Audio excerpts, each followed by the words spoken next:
you're 100% right, because I would do it in theory, because I love to sing, but I just don't want to be that person. Like people are tweeting, well, I didn't know who that was anyway. Or worse, is that what he looks like now? Which is worse, right? So like, are we live on air still? Yeah, we are still, yeah. We're just talking about shows that we might fancy doing. Yeah.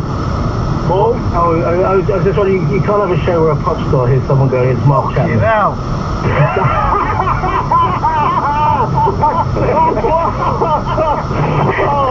I don't know where to go from here. There's nowhere to go. That's as good. That's a better thing than anything we have the actual show, that line. So, yeah, take it away. Yeah, I've always thought the way 2 minutes past 12. Let's just all calm ourselves, pause for breath, don't say the latest BBC news.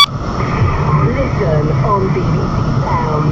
This is BBC Radio 5 Live. With the news at 12 o'clock, it's Jill Mackenzie.